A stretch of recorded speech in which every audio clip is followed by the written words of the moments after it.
The scene in Atlanta today was all too familiar. Police searching along a riverbed in the southeast section of the city found another body of a black child. Tonight, he's been identified as 13-year-old Curtis Walker, who disappeared on February 19th. He's the 20th victim in the long list of Atlanta child murders, with one youngster still missing. Late today, the United States Supreme Court refused to block the scheduled execution of convicted murderer Stephen Judy. So did the Indiana Clemency Commission and Indiana's governor. With all legal appeals now exhausted, it seems certain that Judy will die in the electric chair on Monday, just as he wants. Bob Fall reports. Steve Judy is ready to die for what he did. The 1979 rape and murder near Mooresville, Indiana, of a young mother, and the murder in panic of her 3 young children. I'm not responsible anymore for what I do. So they've got their chance now, they better kill me. And he should be killed, says the man whose family Steve Judy destroyed. In my mind, Stephen Judy's an animal. But to his adopted family, Steve Judy is also a victim, product of a broken home, a high school dropout, who never got the help that he needed.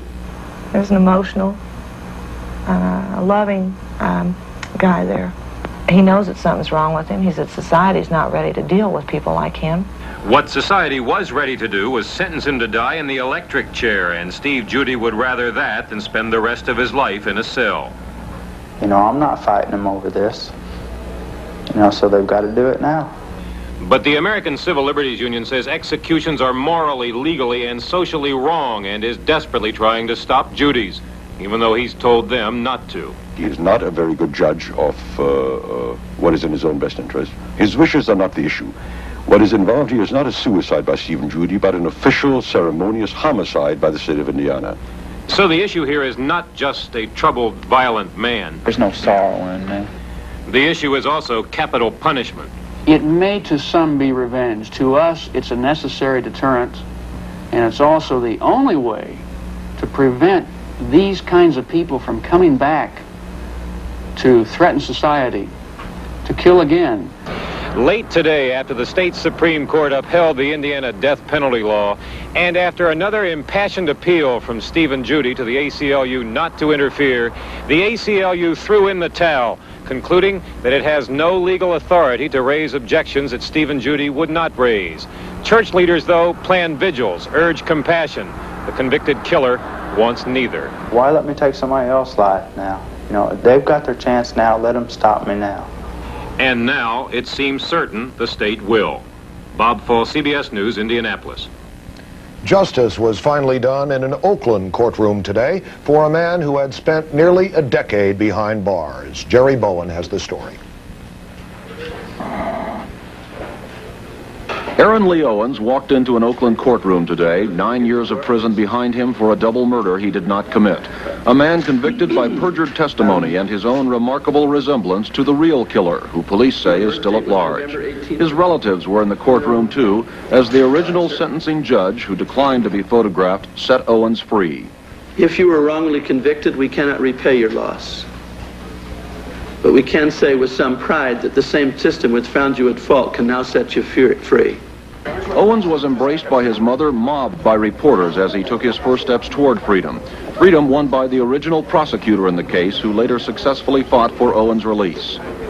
I want to make a statement, and that's that I'm not going to spend too much time with you people, because I want to get out of here and see what it's like to be free.